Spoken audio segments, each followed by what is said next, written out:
অনেক তো খেলেন লাউয়ের খোসার ভর্তা, লাউয়ের খোসার ভাজি। আজকে আমি আপনাদের মাঝে শেয়ার করেছি লাউয়ের খোসার একটি রেসিপি, যেটা দিয়ে আপনারা ভাত, রুটি, পরোটার সঙ্গে খেয়ে নিতে পারবেন। ছোট বড় সবাই কিন্তু এটি একবার খেলে কখনোই ভুলতে পারবে না। এর টেস্ট একদম পারফেক্ট একটি রেসিপি। ছোট থেকে বড় সবাই এর ফ্যান হয়ে যাবে একবার খেলে। তো আপনারা কিন্তু আর অন্য কিছু তৈরি করতেই চাইবেন না। এখানে ডিম আর এই লাউয়ের খোসা সঙ্গে আলু থাকবে, সবগুলো সংমিশ্রণে এই রেসিপিটি তৈরি করেছিলাম। তো তার জন্য একটা লাউ নিয়েছি। লাউ থেকে আমি খোসাগুলো আলাদা করে নিব। এই লাউ দিয়ে কিন্তু আমি গতকালকে একটি রেসিপি শেয়ার করেছি, সেখানে সবাই কিন্তু অনেক ভালোবাসা দিয়েছেন। তো সবাইকে অনেক অনেক ধন্যবাদ যারা আমার সঙ্গে ছিলেন, ভিডিওটি দেখেছেন। তো এখন আমি লাউয়ের খোসাগুলো ছিলে নিচ্ছি। আপনারা চাইলে পিলার দিয়ে বা ছুরির সাহায্যে এই কাজটা করে নিতে পারেন। তো আমি কিন্তু লাউয়ের খোসাগুলো এভাবে কেটে নিচ্ছি। তো এখন দেখুন আমি বটি দিয়ে কেটে নিলাম। এই যে এগুলো হয়েছে। তো আমি যে রেসিপিটি তৈরি করব তার জন্য এরকম এতগুলো হলেই এনাফ। তো আগা আর মাথার অংশটা ফেলে নিয়েছি। আর এখন আমি কয়েকটা লাউয়ের খোসা একত্রে করে নিয়ে এখন এগুলোকে যতটা সম্ভব একদম চিকন চিকন করে কেটে নিব। তো চিকন চিকন করে বা পাতলা করে এভাবে কেটে নিতে হবে। এই কাজটা বটি ছুরির সাহায্যে আপনারা করে নিতে পারেন। তো আমি বটির সাহায্যে করে নিয়েছিলাম। এই যে দেখুন এরকম হবে।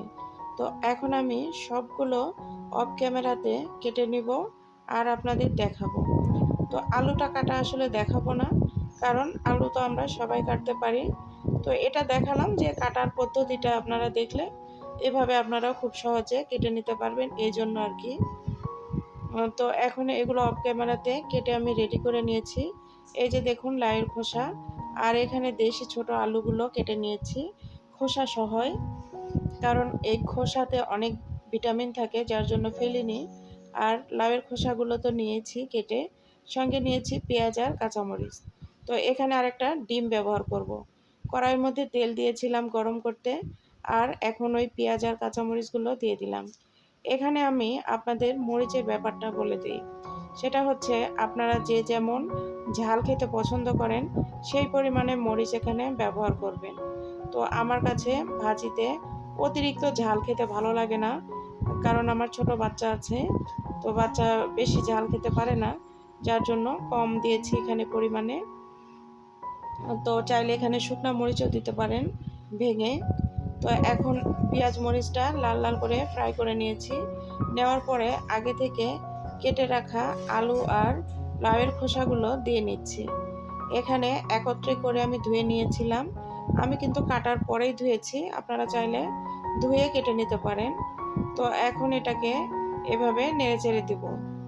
একদম সহজ পদ্ধতি, কিন্তু এটা খেতে অসাধারণ হয়ে থাকে। কারণ এখানে বিশেষ উপকরণ হিসাবে একটা ডিম ব্যবহার করব।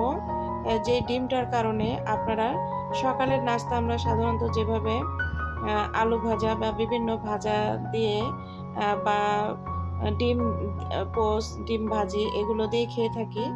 আর এই ভাজিটার মধ্যে যদি ডিম দিয়ে একটা রেসিপি তৈরি করা যায়, সেটা কিন্তু ডিম আর সবজির চাহিদাটা মিটে যাবে। এছাড়া বাচ্চারা সচরাচর ডিম খেতে পছন্দ করে, বা অনেক বাচ্চারা ডিম খেতেও পছন্দ করে না। তো সেই ক্ষেত্রে এই যে আলুর সঙ্গে লাউয়ের খোসাটা দেওয়ার কারণে ভাজিটা খুব সফট হবে আর খেতে খুব সুস্বাদু লাগবে। আর এখানে যদি ডিম দেওয়া হয় তাহলে তো কথাই নেই, অসাধারণ একটি রেসিপি তৈরি হবে। তো এখন এই তো লবণ আর হলুদ দিয়ে এটা তৈরি করব। এছাড়া আর কিছু দিতে হবে না, শুধু একটা ডিম দিব। আপনারা চাইলে নামানোর শেষ পর্যায়ে একটা এখানে ধনিয়া পাতা দিতে পারেন, বা ভাজা জিরার গুঁড়া সামান্য দিতে পারেন। আর এই দুইটার একটাও যদি না দেন তাতেও কোনো সমস্যা নেই, কারণ এই দুইটা ছাড়াও এটা এত টেস্টি হয়ে থাকে। তো রুটি পরোটার সঙ্গে একদম পারফেক্ট একটা রেসিপি।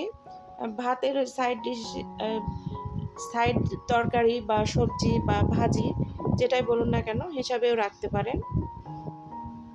তো এটাকে আমি তো একটু পর পর ঢাকনা দিয়ে ঢেকে দিব, আবার ঢাকনা উঠিয়ে এভাবে নেড়েচেড়ে দিব। তো প্রচুর ধোঁয়া হয়, আমি জানি না এই ধোঁয়াটা কেন হয়। তো এখন এই যে এভাবেই আমি এটাকে সুন্দর করে জাল করে নিলাম। তো এখানে এর ভাজিটা উঠিয়ে নেওয়ার কোনো দরকার নেই, এখানেই ডিমটা ব্যবহার করব। আর এইভাবে আমি যেভাবে দেখাচ্ছি এভাবে যদি ডিমটা ব্যবহার করতে পারেন সেজন্য দেখবেন খুবই ভালো লাগে। তো ভাজিটা কিন্তু আপনাদের একদম 95% ফ্রাই করে নিতে হবে। একটু যেন পোড়া পোড়া ভাব চলে আসে, যে কড়াইয়ের মধ্যে লেগে ধরে বা একটু হালকা পোড়া পোড়া ভাব, এরকম পর্যায়ে নিয়ে আসতে হবে। তো দেখুন আমার ভাজিটা অনেকটাই হয়ে এসেছে, একদম প্রায় পোড়া পোড়া হয়ে এসেছে। তো এখন এই পর্যায়ে আমি এটাকে ভালো করে আরও বিছিয়ে দিচ্ছি, এতে করে আরও একটু সুন্দর কালার চলে আসবে। আবারও ঢাকনা দিয়ে ঢেকে দিলাম, এতে করে খুব সফট হবে। এখানে একটা জিনিস, সেটা হচ্ছে আমি ভাজির কিছু অংশ উঠিয়ে রেখেছি, সেটা ডিম ছাড়া তৈরি করব। কারণ হচ্ছে পরিবারের কিছু সদস্য থাকে যারা ডিম খেতে পছন্দ করে না, তো তাদের জন্য উঠিয়ে রাখতে হয়। তো এখন মাঝখানের অংশটা একটু ফাঁকা করে নিয়েছি। এখানে কিন্তু কোনো প্রকার তেল দেওয়ার কোনো প্রয়োজন নেই, এভাবেই আপনারা মাঝখানে একটা ডিম দিয়ে দিবেন, এইভাবে ডিমটাকে ভেঙে ছেড়ে দিবেন, আর কিছুই করতে হবে না। আর এই যে এখন এটাকে এভাবে নেড়ে চেড়ে নিব, আর চুলার হিটটাকে একটু লো করে নিলাম। এখন নিয়ে দেখুন অনবরত এটাকে নেড়ে চেড়ে নিতে হবে, যদি না নাড়েন তাহলে কিন্তু জমাট বেঁধে যাবে আর সেটা ভালো লাগবে না খেতে। তো এখন এটাকে অনবরত এভাবে কিছু সময় নেড়ে চেড়ে একটু ঝুরঝুরে করে নিব। এই যে দলা পেকে যাচ্ছে, এটা নাড়াচাড়ার কারণে দেখবেন একটু ঝুরঝুরে হবে। তো এখানে আমি আরেকটু তেল ব্যবহার করব ডিমটা দেওয়ার পরে, এতে করে ভাজিটা আরেকটু সফট হবে।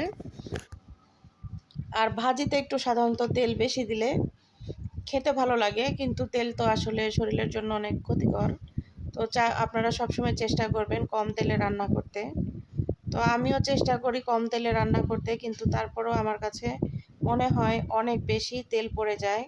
তো আমার এই তেলের পরিমাণটা দেখে একটা আপু কমেন্ট করেছিল যে আপু তুমি এত তরকারিতে কম তেল খাও কেন? তো আমি কি বলবো, আমার বলার ভাষা নেই, কারণ তেল তো আমাদের স্বাস্থ্যের জন্য অনেক ক্ষতিকর। তো যার জন্য কম তেল রান্না করাটাই সবার জন্য ভালো।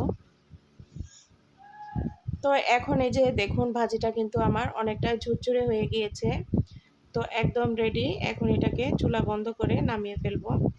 আর এই যে দেখুন পরিবেশন করে দেখাচ্ছি, মাশাআল্লাহ অনেক টেস্টি একটা রেসিপি।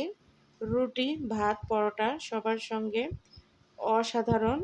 ছোট থেকে বড় সবাই কিন্তু বুঝতেই পারবে না যে এটা ফেলে দেওয়া লাউয়ের খোসা দিয়ে তৈরি করেছিলেন। সঙ্গে কয়েকটা উপকরণ দিলে এরকম অসাধারণ একটি রেসিপি তৈরি হয়ে যায়।